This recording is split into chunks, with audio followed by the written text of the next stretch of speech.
Yo, what's up, everybody? Welcome back to another video. It's been a while. I've been kind of just busy with stuff, uh, and most of my free time has gone into like actual tournaments rather than recording videos. But I'm back. Hopefully, going to record a couple more videos in the next couple months. Um, especially with Scarlet and Violet winding down, I'm going to make several videos, going over like really like things that I thought were like central to the development of Gen 9 DOU. And so today we're going to start off talking about the 15 best Pokemon in Gen 9 DOU history. And I mean, maybe not necessarily best, but I'm talking about like influential Pokemon that like really shaped the way DOU was played.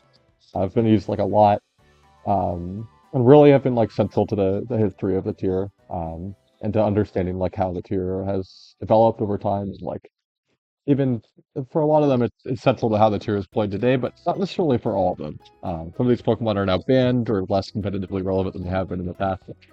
But I thought it'd be like a really cool exercise to just kind of like go over what I thought was like the most interesting like parts of the tier.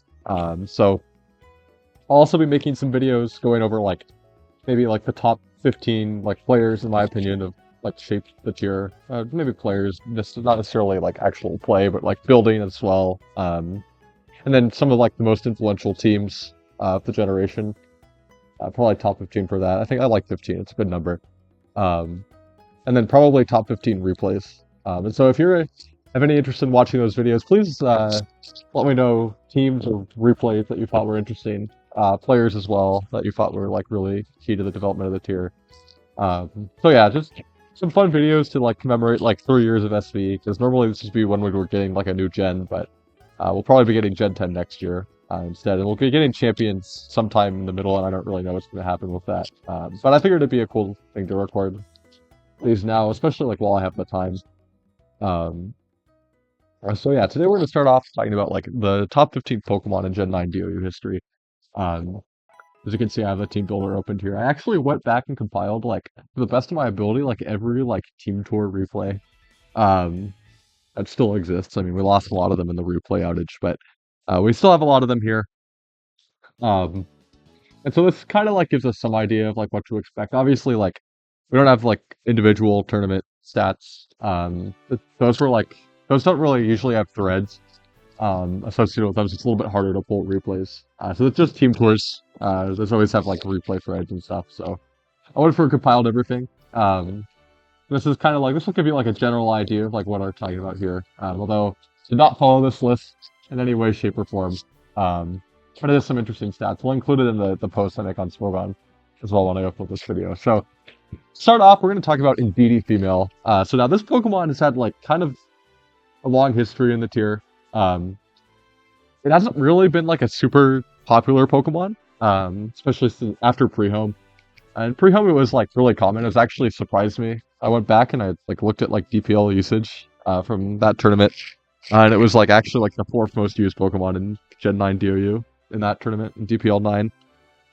But after that, it's been like a little bit more fringe. But this Pokemon has still like been kind of like the centerpiece of like a relatively fringe archetype, but an archetype that nonetheless has like been around for like the entirety of the gen, and been like very competitively relevant, including like one of the most popular teams of the generation, this Sample Team by Hugo, more popular referred to as Hugo Room. Although this is obviously not the extent of Indeedee's contributions to the tier, but this is like one of its most popular variants. And so this Pokemon actually has had more relevancy in this format as opposed to like Gen 8 DOU. It actually got Trick Room. It did lose Expanding Force. It did run Expanding Force in Gen 8, and that was like obviously a great option for it, just to like have as like damage. But overall, it's just been like a solid support mon that plays like a key role on Science Spam. You really can't run Science Spam without it, especially without Lele in the Gen 9 decks. But obviously, like Follow Me support, especially was like really big in pre-home when there was like the options were like a lot less. Supported Pokemon like Armarouge for a long time. Armarouge fell out of viability when more Pokemon learned Expanding Force. But in pre-home, Armarouge was like the primary partner. And obviously, Follow Me, Helping Hand, random attack move. Usually like Psychic, but Dazzling Gleam has been helpful at times to hit like POW and stuff. So yeah, just like a really solid Pokemon. It's not really like the most relevant now, though it still obviously sees usage, especially with Pokemon like Iron Crown. It was more relevant for a brief time when Deoxys Attack was in the tier, the greatest Scythe Spam Poker of all time. Um, but yeah, just like kind of like a solid option at number 15 here. Good Pokemon, but never like quite at the top, but always relevant. And really like what I'm kind of looking for here is like Pokemon that have like defined an archetype for a lot of these. I kind of wanted to make sure like every like major archetype had some representation here. Although this is kind of like our Trick Room representative and our like Full Room representative, or our Trick Room representative and our like Scythe Spam representative. A lot of the other Trick Room ones are like a little bit lower use. Like we could have put the Ansi on here, but as you see, I didn't like quite have room for that. Because 15 is actually kind of a tight number, especially when you're looking at the course of a generation. When like a lot of Pokemon have been viable at like various points, whether it was free home, the home metagame, DLC 1 or DLC 2. And obviously like DLC 2 is going to be like what ends the gen and what is going to be DOU like in the future, right? So there's a little bit of higher weight on that, but I really do want to like include these Pokemon that have like been historically relevant as well. And that includes Indeedee at number 15 here. Okay, so at number 14, let's see, what did I have? I had Sinistcha. So Sinistcha, a Pokemon that came out in Gen 9 Pokemon introduced in DLC 1. This Pokemon has kind of had like an up and down history. Sinistcha, like, when it was first released, the obvious pairing was kind of like Sinistcha plus Galarian Moltres. This was like really successful in DLC 1. There were a couple really good teams. I think Zern was the first one to use it in SCL, and it had like a lot of broad success in that metagame.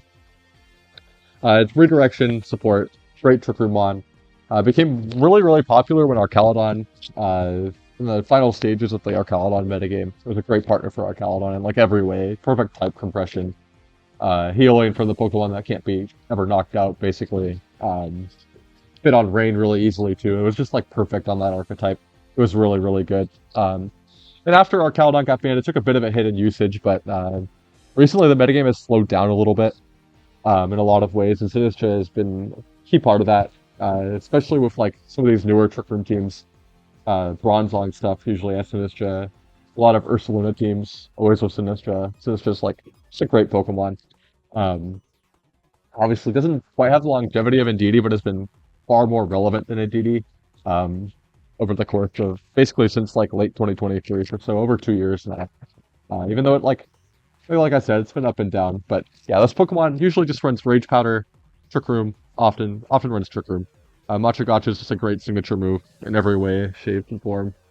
And then Life 2 is obviously great for like healing. Trick Room I already mentioned. Other options like Shadow Ball are really good to hit gold, which it can be a bit of a nuisance for some of these Trick Room teams. Gholdengo, really great into every Trick Room center. And some like more niche options. Sometimes you see Protect, obviously just a great move on redirectors in general. And yeah, just commonly pairing with Pokemon like boosting sweepers, whatever is like strong at the time, or Ursaluna. That's kind of like the main niche for this guy. So another Trick Room Pokemon, but a little bit more varied in like what it can actually support than Indeedee. Indeedee's usually more limited to like Scythe Spam stuff. So it's just a little bit ahead of that, but there's obviously been a lot of great Pokemon in DOU over the course of the gen, so it couldn't be higher than 14, but obviously it could be reasonable to be higher, but yeah, this Pokemon just really good. Alright, so coming in at number 13, I actually had Glimmora. So Glimmora is a kind of an interesting case, where it kind of like has floated like around like, I don't know, like 12th or 13th in usage to my knowledge for like the majority of the gen. I mean, you could actually like, I think it should be here somewhere, yeah. It's 3, 4, 5, 6, 7, 8. It's actually 10th in usage all time. And that like kind of like really tracks because this Pokemon has been like just like a solid like tier 2 Pokemon for like the majority of the gen. Sometimes it's probably been like tier 3, but it's always maintained pretty high usage. And this Pokemon has kind of like 2 main sets. In the beginning, it only had 1. So in the beginning, it didn't actually have access to Meteor Beam. And so we ran just like Mortal Spin support with like Stealth Rock. Obviously, this Pokemon is great at like setting hazards. Really punishing with like physical attackers as well. Fits great with like priority spam teams. Sitting the rocks and like enabling those Pokemon to get more KOs. And this Pokemon, that's kind of like how it started out being used. I was really with like these POW teams. We'll probably have a couple examples of that in the sample teams here if we go back far enough. Um, yeah, Hazards plus priority by actual early. This was like a really influential early DOU team. As you can see, it just had like this Glimmora set. Then for the most part, it remained this way. Okay, not this EV spread. I don't know what this is, but it didn't always run spikes either, but although it can. And so that was kind of like how it started. As time went on, we started like experimenting more with its like offensive output. You started to see Sludge Bob, especially after like the Ogerpons arrived in Rillaboom, and just like hitting the grass types super effectively became powerful. Although obviously, Power Gem just rock coverage is really strong as well in this tier, always has been. And that's really like the strength of Glimmora is like just being like one of the most consistent self rock flickers. As time went on, I think it got access to Meteor Beam in like DLC 2, so we started running Power Meteor Beam as well. This set is like, I think generally it's a little bit less used than the Rocks variant. However, it is very threatening. It's kind of like a baby Nihilego. Very, very fast. Or not very fast. Very, very strong. With like good support moves too. Like Earth Power is just like an excellent move for this guy to have. So yeah, this Pokemon just really, really consistent across the course of the gen.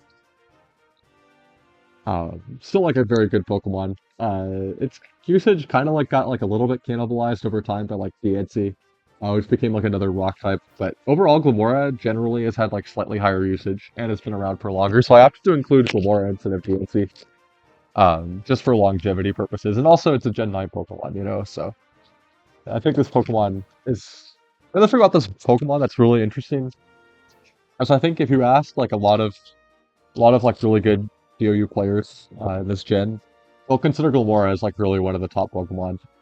Just like excellent roll compression, and like Stealth Rocks are broken, especially like that level play. So Glimmora really one of the best at that. That kind of like warrants it at this list in my opinion. All right. Coming in at, what are we at, 12? I had Ninetales-Alola. So Ninetales, this is kind of fulfilling the role of like both Ninetales and Kyurem. And I included this kind of to represent just like Snow in general. It could have been Kyurem. Kyurem's actually seen like more success recently, outside of Snow actually. So Kyurem getting a bit of kick and usage, kind of overtaking Ninetales. But for every other time period, Ninetales was like higher than usage than Kyurem. So, and it was also around like in DLC 1 before Kyurem was added. So I opted to include Ninetales. But really, like I said, you can think of this as both of them. Ninetales really just like great Pokemon for setting screens, and like defining this Snow archetype that like is obviously like really good with the buff of Snow in Gen 9. And just like a lot of Ice Weeks in the present in the tier, especially like Genies, like Ninetales, and Kyurem, just like a great like punisher of like a lot of the common Genies teams, especially like early on when those Genies teams were like a little bit less developed. But this archetype has remained very strong. It pairs with like support, like often with like setup mons, like Ultras. You see a lot of it. You see it sometimes with Okidogi. Okidogi, like Pokemon that's like really effective at punishing Incin. There's a lot of teams like that.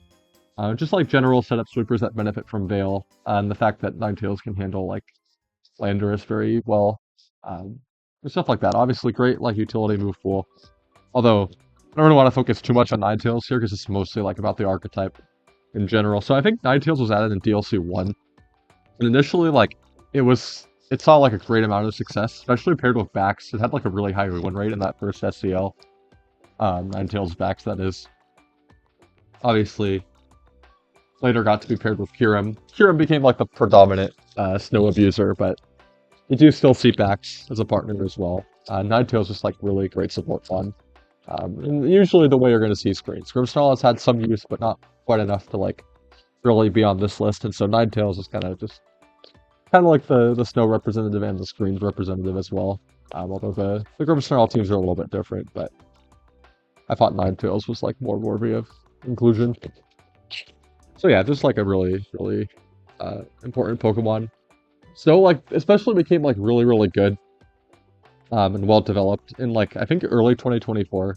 It obviously had a brief amount of usage with like Articuno.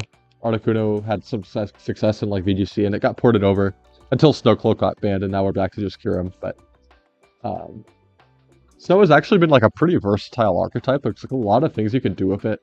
Thanks to the snow buff, ice types are just better now. And yeah, like this is really just Ninetales' best gen. Like it's okay in Gen 8. It's like probably like okay-ish in Gen 7, but it's really not incredible. It's not really a standout in either of those tiers, but in Gen 9 DOU, it's really been quite important. One of the major archetypes. And so yeah, that's Ninetales. Okay, coming in at number 11, we had Rillaboom. So Rillaboom is like honestly quite low. It probably could be higher. Like if you look at this usage here, it's actually quite high. I think this is like predominantly from like I want to say like the home meta game in DLC 1. Although it has remained like a top 10 Pokemon after that as well. Although a lot of people don't consider it to be like particularly great in the current metagame, and I'm like kind of inclined to agree, but it's undeniably like one of the best support mods in the tier's history. It took several like major nerfs coming from Gen 8, where it's like the best mod in the game in some ways. The Glide got heavily nerfed, which is like really the main thing. But Rillaboom just obviously great fake out support, pivoting. Woodhammer like hits like a truck. Really good at threatening like Pokemon like Lando Eye, even. Like it's a good Lando Eye switching. That's one of his best things. But it has struggled into like other stuff, like it's really bad into Hearthflame, it's really bad into Instant, it's really bad into POW. A little bit less so into POW. At least you can pick it off after like it reaches its sash with Glide. But yeah, this Pokemon's really good. Great at enabling like some of the other bulky mons. We've seen like a lot of like Grassy Seed Pokemon as well, stuff like Raging Bolt. And once upon a time, Grassy Seed Chi-Yu, my favorite set of all time. Not really, but it's just a great support mon. It's faded, like I said, it's faded a little bit in recent times, but it still maintains high usage, and I think that's got to count for something, obviously. But really, this Pokemon was probably at its peak during, like, it feels weird to say it was at its peak during the home metagame, because it didn't even have Glide then, but, like, really, relative to the power level, it was just great at that time. And it was great in DLC 1 as well. Although it's faced heavy, like, competition for the Grass-type slot, especially with, like, the Ogerpons being, like, really just some of the greatest Pokemon in the game. Although Rillaboom does, like, pair with them pretty okay, especially with Hearthflame, kind of like Grassy Glide spam. And so Rillaboom's just, like, so many dimensions to, like, what it can do. Great move pool as well. Although Glide being weaker means, like, you kind of have to run Woodhammer on every set, which kind of limits its flexibility a little bit. But you still see, like, HHP is great for hitting stuff it normally can't hit.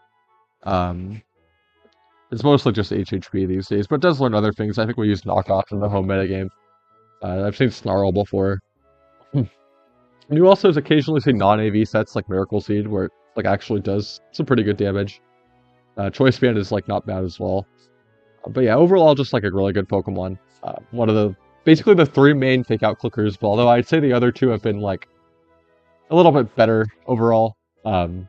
Especially in the current context of the tier. Again, like I said, a lot of people not as high on Rillaboom these days, but arguably this Pokemon could be higher. Maybe it should be higher, but for whatever reason, I have it at 11th.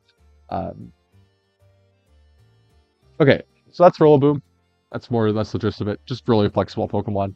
And coming in at number 10, we have our first banned Pokemon on this list. We have Archaludon. So Archaludon may be like a bit overrepresented here, but I think Archaludon warrants being this high because it was really like the most broken Pokemon in the tier for like the better part of like a year. Although there are some parts where like its archetype wasn't super well developed. You could argue that it wasn't like actually that good until it got kind of like started getting paired with Sinistcha around like SCL4. I think it was SCL4. I think that's the number. But yeah, this Pokemon just ran AV and it was just like really fat and broken. Couldn't be knocked out. Stamina was just broken. Had body press stuff as well. Early on, people like really tried using like stuff to like people use like leftovers on it and like focus more on body press. But really, what made this Pokemon so strong was its ability to just like stack Electro Shots, be like unkillable with Sinistcha support and Rain, and it was just like really strong. So this was like the best Pokemon in the game during 2024, especially like at the end when like the Rain archetypes became really good. There was like a couple like really good Rain teams, especially this one that I remember off the top of my head built by Z. Something like it was just like good stuff's Rain is like Pelipper, Wellspring, Calodon, Scarf Lando Eye, and then like it's like I think it was like Hands and POW, although like I I could be misremembering. Actually, it's probably a sample team. Surely there was an Archaludon sample team. So,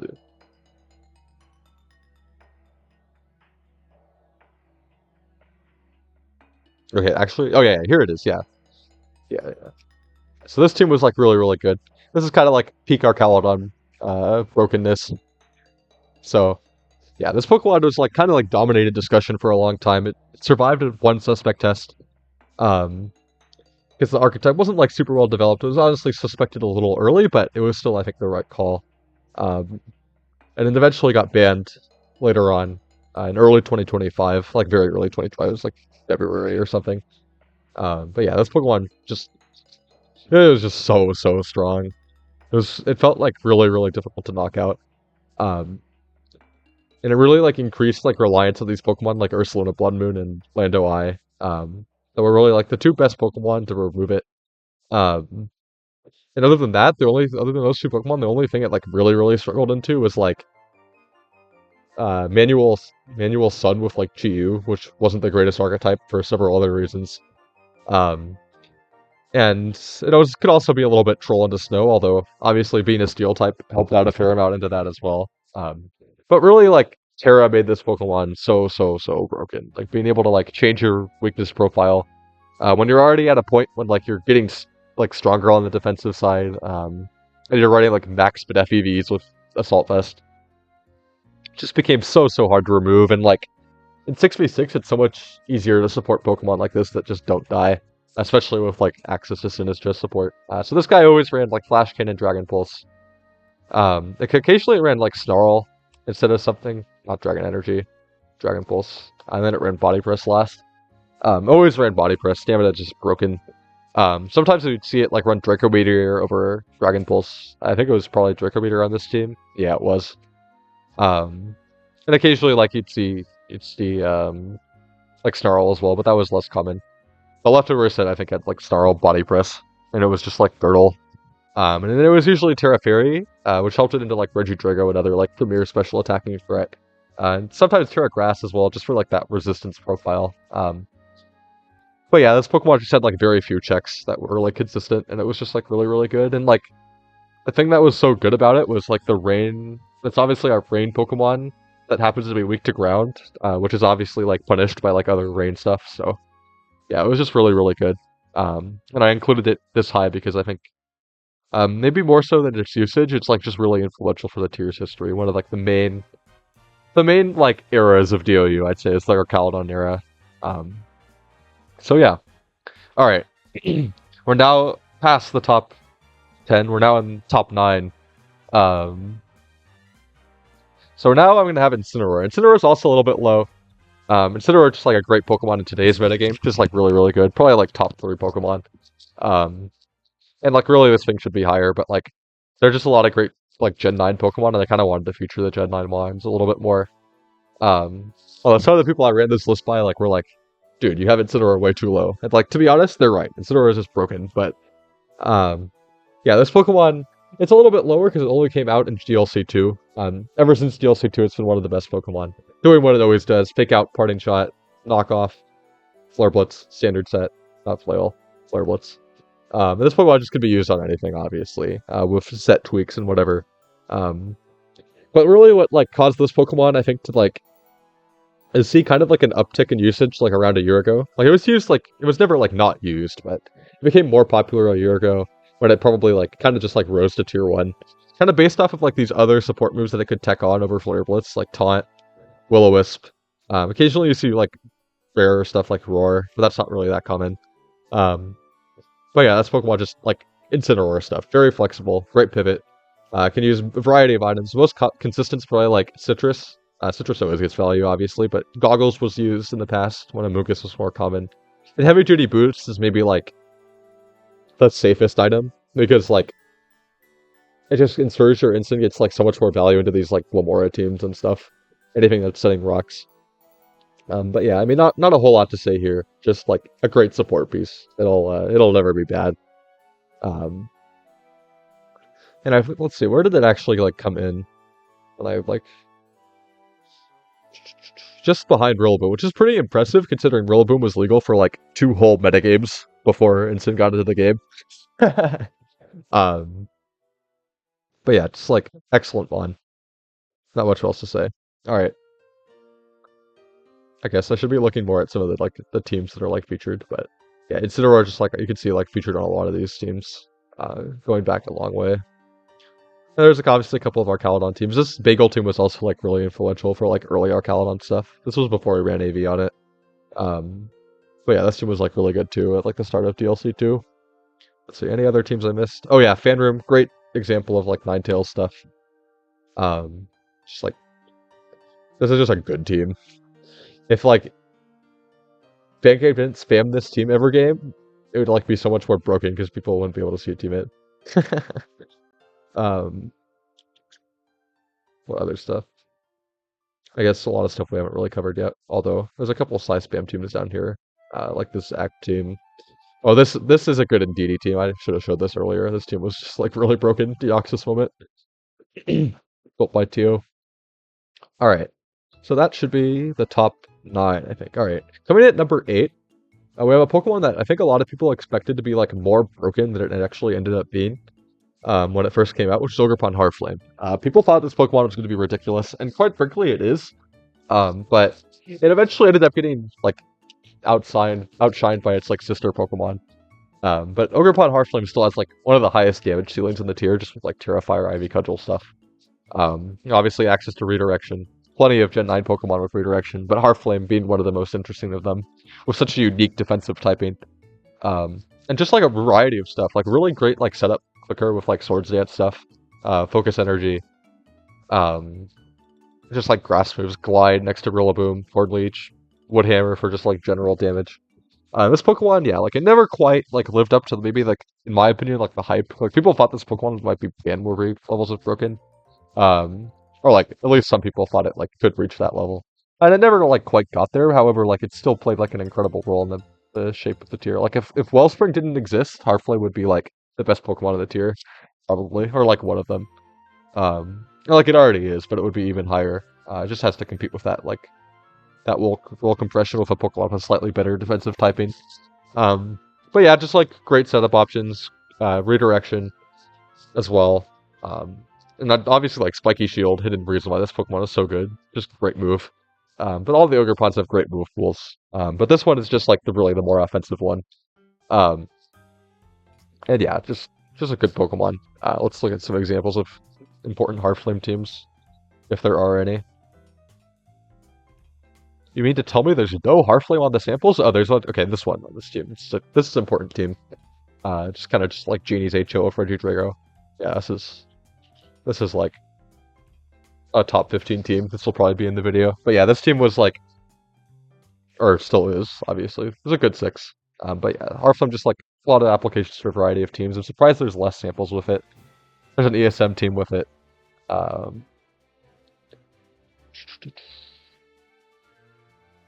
Here's like a DLC 1 team with it.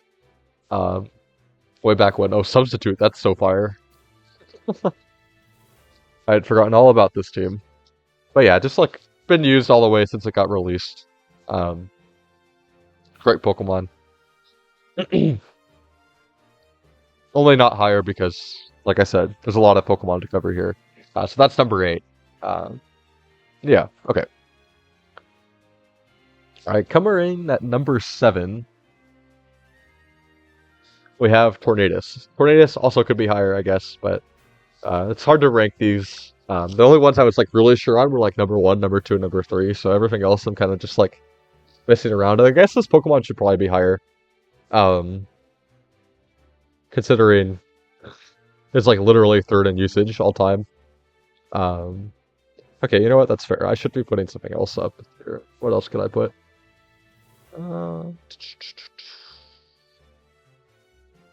Look at this usage.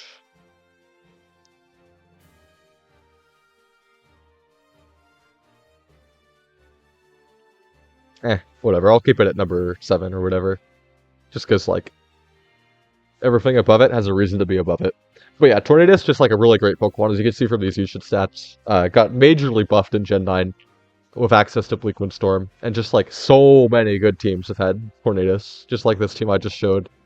As well as like some of the other teams here, like this gold team, another Genie's team built by myself, um, just like fully outclassed Whimsicott, despite the existence of this sample team, which is a really cool team. But in every other context, Tornadus has been used instead. Fleetwood Storm was just a broken move. Um, Recently, Torn has actually taken a bit of a hit, thanks to like the rise of Roaring Moon, although I don't think this is a permanent trend. I think Torn is still a great Pokemon, but it's definitely like a little bit it just like it's a little bit frail, but other than that, it's like really great. Like Bleakwind, Tailwind, Taunt is a great option.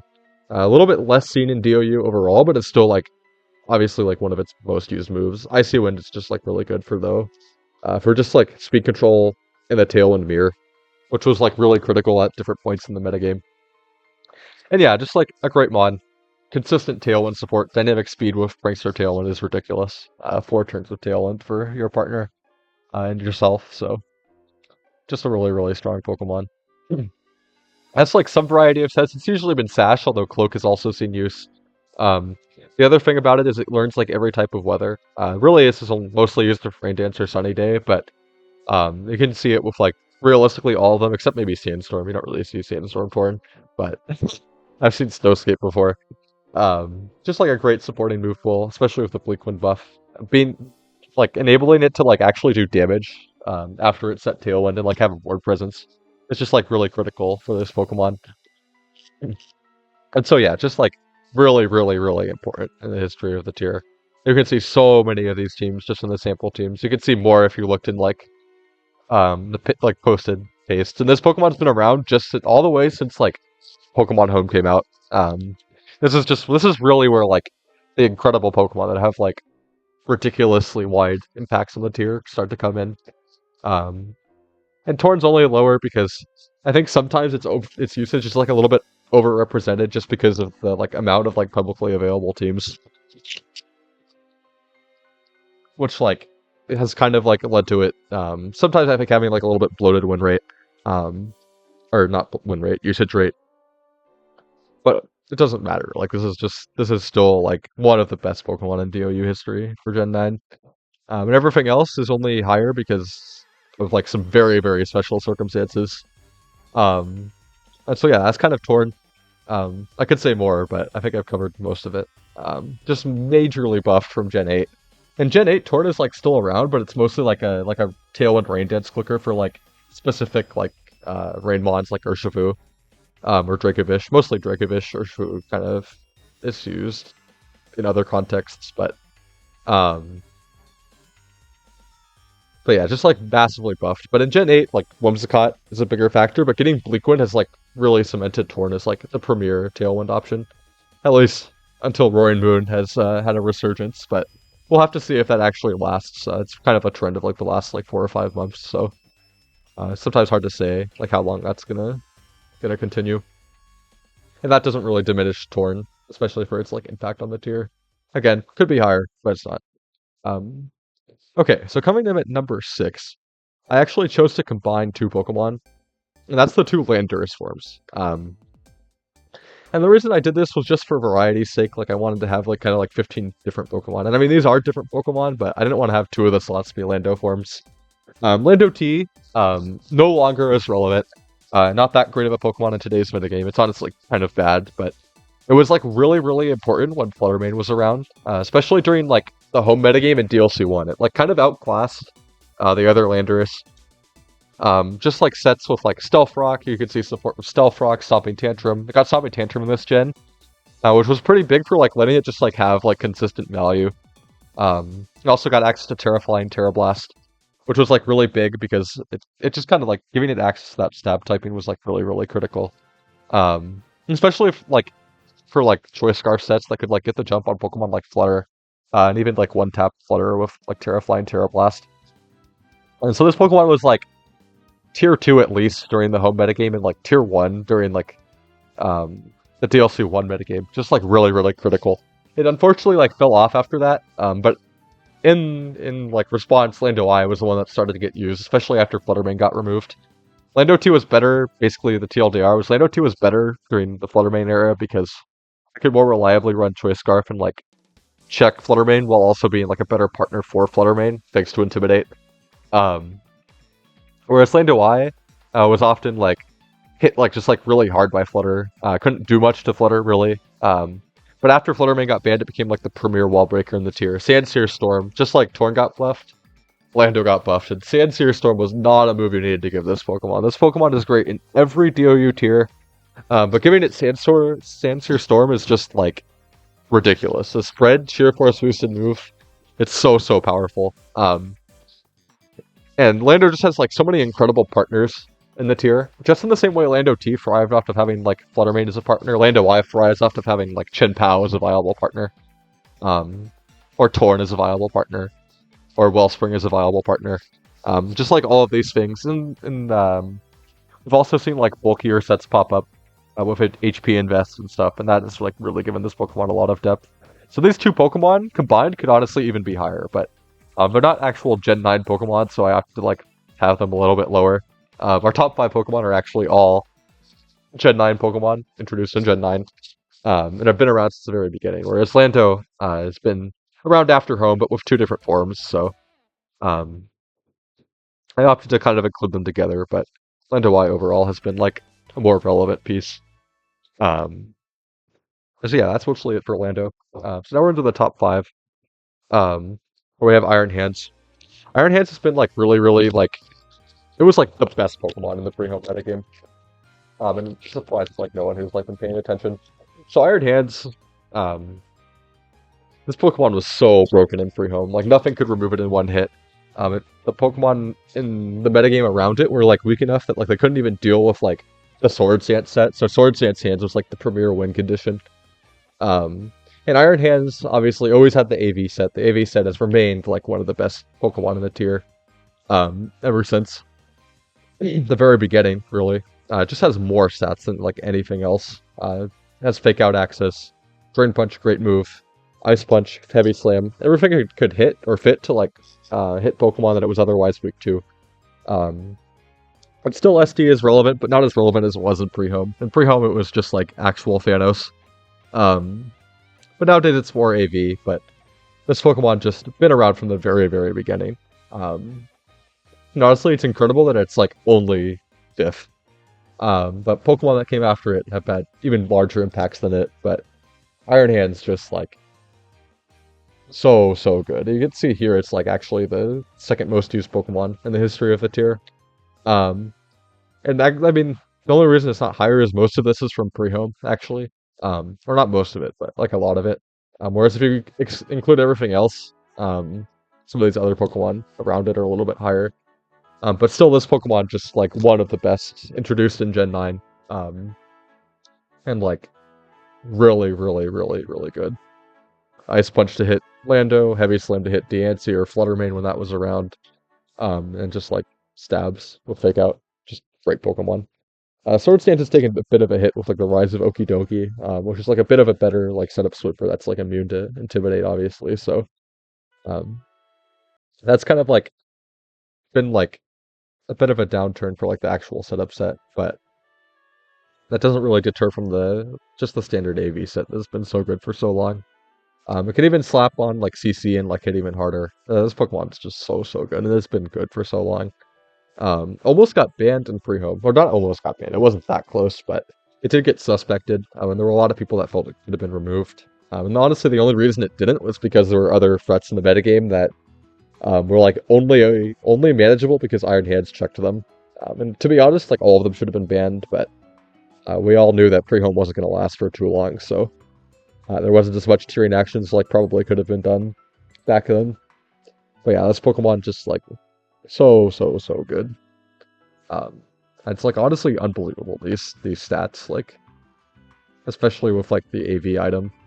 And it's actually interesting in DOU that like they run like very fast, and we've run very fast Iron Hands for a while. And that's just because like it's so bulky that like it can just afford to do that and still get over like Pokemon and Tailwind.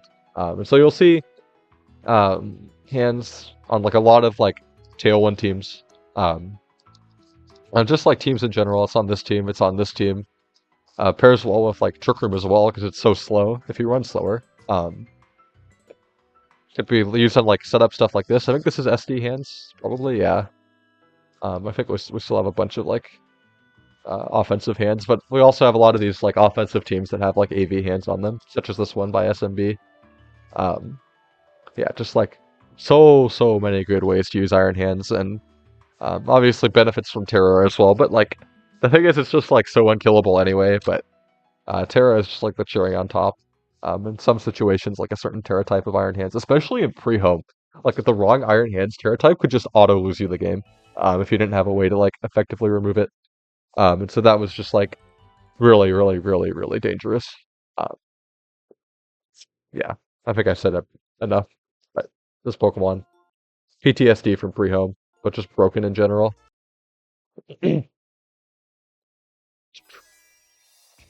Okay, let's see. I think we're into the top 4 now. So at number 4, we have Chien-Pao. I originally had this at number 4, but upon asking other people for advice, I did make a few changes to this. But Chien-Pao is another Pokemon that's just been like around since like the very beginning. Just like a really key offensive piece paired with like physical attackers like Dragonite, Gouging Fire, the Ogerpon forms, and just like hitting really hard with Icicle Crash, Sucker Punch for priority. Sometimes you see Ice Shark for priority, and like especially nowadays, we've seen like a lot more like experimentation. With Pow's move pool, it can run Icy Wind as well. Ruination, you've seen a couple times. It's not super popular, but you can probably run that as well. But the standard step for a long time was Ice Move, Icicle Crash, or Ice Spinner. Ice Spinner gave it like a niche into like size spam teams. But Icicle Crash generally just like a little bit better. And Sacred Sword to hit like stuff like Archaludon, King Gambit. Neither of those Pokemon are like as relevant anymore, so often we see like a second dark move as like Throat Chop, or we see Icy Wind. But it almost always just runs Sucker Punch, some form of priority. But yeah, for a long time it was Sacred Sword and then just like Protect with Sash. And this Pokemon just like really great focus Sash user, to be honest. Like even beyond like the Sword of Ruin, like boosting for like your teammates, this Pokemon has been a great breaker on its own. It can be like a little bit difficult to use into the wrong matchups. It can be really bad into like some of the rock types. It's bad into Glimmora, just by virtue of like cryo spam, like always setting like the rock, like the T spikes into itself, and then it's kind of bad into DNC as well. Although those teams can always like overcome it with like the right techs. And in like recent times, it's been a great partner for like Lando I. Especially during like last DPL, we saw a lot of Lando I plus Chien-Pao teams pairing with like Icy Wind, with like your Lando, and just like general ground ice coverage. It's just like so good. But yeah, really flexible Pokemon, despite like almost always having like the same baseline offensive properties. And it's been around since the beginning. Let's take a look at how POW teams have developed over the years. In the beginning, it actually started off with this Stacks team, which was like, those are just like the Brokens on one team. This team was so good. And we actually saw iterations of this team for a long time. I made several of them myself, and they ended up being samples. Prio Spam here. A lot of Prio Spam in home metagame. Just really good back then. You saw it on Rain and pre-home. A couple of early offensive teams in the early home metagame. A little bit less so used in home, but around for home and DLC 1. Although not maybe as represented here in the samples. But here's another Prio Spam team by Bagel. This Pokemon was like, it had some very interesting interactions with Flutter, because Flutter obviously not the greatest partner on the field at the same time as POW, thanks to Sword of Ruin, but their offensive, like, you have like the strongest physical attacker in the tier and like the strongest special attacker in the tier at the same time, so it was like really good in that sense. And yeah, you can see it with Pult. Pult was actually like, it was never like super like widely used, but Pult was used a lot at like certain points in the metagame. With POW, just really impressive like damage ramping up with POW and like Terra Blast Ghost. This was a really good team actually at the time. Well, Bask obviously got banned. Bask is only not on this list because it was only around for a little bit, but that Pokemon was just heinous. It's so broken. Okay. Yeah, some more Prio Spam teams. There's an early DLC 2 one with Entei as the E-Speed clicker. Um, but yeah, you can just see this Pokemon's been used in so many ways for a really long time. Here's like Gouging Fire Team, which was a really popular 6 for a while. Some other stuff as well. Oh, this Orform team with Pao. This has been a really long-lasting team. We've seen iterations of this team for like going back years. I think we still have it as a sample team. I guess not anymore. But it was a sample team for a long time. Various iterations of this. This is just a really, really good Pokemon. We only have a couple of those teams left in the samples with Pao, but that's kind of an underrepresentation. This Pokemon has been used a lot. Yeah. It's funny that Gold and Pao are so close after so many chances to separate themselves. Speaking of Gold, I have Gold at number 3. I think you can kind of interchange Gold and Pao. But Gold is like a really splashable Pokemon. And so I have to include it like a little bit higher than Pao. But really, like, it could be in any order. Gholdengo, just a really great setup one, but it has like so much variety. It could be specs. We saw Scarf a lot, especially during the Flutter Mane metagame. You still see Scarf a little bit, but it's mostly specs and like plot. Plot is obviously just like really good. This Pokemon has like completely broken defensive typing.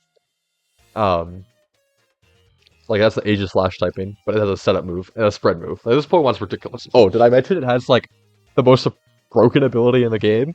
And the ability to Terra? Yeah, this Pokemon is ridiculous. But it's like Pao, it's been around since the very beginning. And just, like, really critical to understanding this tier. So yeah, that's Gold. Plot. Usually Terra Dragon. We can look at a couple of teams that have had it over the years. This often used with Torn. Torn just like great speed control for it. You see it with Moon a lot nowadays, actually. Because Moon like has Breaking Swipe for it, which is nice. Here's like a simple team I built has Gold on the Genies. Just stuff like this. Gold with like Regidrago. Great for punishing stuff like Diancie. One of Gold's greatest properties actually is checking Diancie really hard. So yeah, this Pokemon, it does have its weaknesses, but it's been so good for so long. And it's kind of just a tie with Pao. I just like put it slightly higher after consulting with some of my friends, but also used on like Rain over the years. A lot of teams with it. Very good in pre-home too. I think it's like a little bit underrepresented in these pre-home teams, but there's still a bunch of them here, right? It's not Row teams. I wonder if this was Haze with like Specs Gold. Yeah, you could Haze here, make it raindrops. Yeah, just like really great Pokemon. I actually like can't believe they created Gold. By the way, like broken ability, broken typing, broken moves, just all around great. All right, coming in at number 2, despite being banned for like half the gen, if you include Home, and then ever since like early 2024, we have Flutter Mane. This Pokemon was just the best when it was around. There is nothing like it. The greatest special attacker. So many people like actually think it's like a healthy Pokemon. I kind of disagree, but the Flutter Mane formats were like widely enjoyed. The Pokemon was very good, but it was also like not like it's not the same kind of broken as like Archaludon, where sometimes it felt like you could do nothing. Flutter Mane had some pretty clearly defined weaknesses. It was just the best Pokemon in the game. Splashable on every archetype. And really the Pokemon, I'd say, with like, just like has defined so much of the gen. Especially like all the suspect tests it had. It got suspected 4 times. It was initially quick banned in pre-home, then it was suspected down. It did not get dropped back down in the tier. Remained banned during pre-home.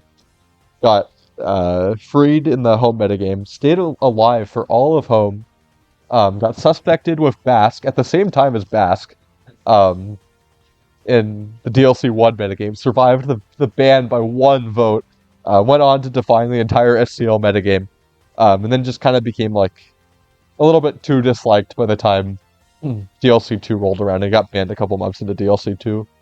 And then it just recently got suspected again in DOU, but it did not get dropped. That's probably the last we'll see of Flutter Mane, but there's hard to like.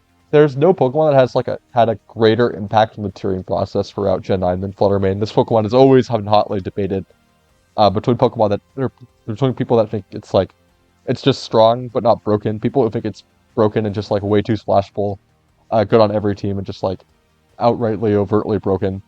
Um, and yeah, just excellent typing. And in DOU we almost always ran Specs, or not almost always. We saw Booster Energy a lot too, but it was really Specs that was the broken set. That paired on anything, just like ubiquitous like special attacker, completely broken stab typing, access to Icy Wind, could be Power Gem as well, but mostly Icy Wind I think was the strongest. And plenty of room to play with its EVs despite like having relatively low, really low like HP and defense. Um, and just like these stats are ridiculous. The typing's ridiculous. Immunity to Fake Out, access to Moonblast, single target Moonblast with Terra Fury that can just like OHKO anything. Um, and like this like physical defense being so low is just like a lot easier to like patch with like Intimidate. Also play great with like redirectors like Wellspring and Hearthflame. The boost energy set, on the other hand, was mostly focused on just like outspeeding everything. Moonblast was obviously just still strong damage. Icy Wind was the main focus. You'd see Saddle Ball or like Gleam, then just Protect. We also saw sometimes like Sash Flutter was really good in like pre-home, mostly because like the metagame was just like really offensive while it was legal because we didn't know what was going on. Sash Flutter was like always around a little bit, but not like super popular. Sometimes you see Booster Special, that wasn't super common either, but yeah, just the greatest special attacker in Gen 9 history. If you just look at these sample teams, you can see the impact it had on everything. From the very, very beginning. Well, okay, it got banned after this, but but you can see starting in the home metagame, it's just on like half the teams. It's just so good, so strong, just able to be splashed onto any team. You can really see here, just like people were using it on everything. It's kind of ridiculous, and yeah, then it's probably the last team with it because it got banned shortly after. So yeah, that's Flutter Mane. Just remarkably large impact on the tier. But number one really just can't be debated. It's Wellspring. Wellspring just it got released into the game in DLC 1. And it's just like it was popular in like DLC 1, but it wasn't like maybe like universally regarded as like so broken. Or as like a splash flow. Is like eventually like we kind of realized how good it was. It was just a great partner for Flutter Mane. Even after Flutter Mane got banned, it just like solidified itself as the most broken Pokemon in the tier. Or not broken, but just like most splashable. Just like good on any team. Every team benefits from having Ogerpon, whether it's Wellspring or Hearthflame, and Wellspring just has like slightly better defensive typing. Ability to like whack Landorus is like really valuable. And just follow me support is great. Grass moves from it like hit pretty hard as well. Just like great support move pool, access to Encore. Some people like Taunt. Follow me is obviously just great. Just a whole bunch of stuff it can do. And if you look at like these usage stats, it kind of just like stands clear by itself as the number one used Pokemon. So yeah, that's Wellspring. Honestly, I have less to say about this guy because I think everyone knows just like how broken Wellspring is. And I just like I couldn't imagine putting anything above it in terms of being the most influential Pokemon. So yeah, that's gonna be it. That's like the 15 most broken Pokemon, or not broken, most influential Pokemon DOU history for Gen 9. So yeah, fun way to commemorate the 3-year anniversary of Gen 9.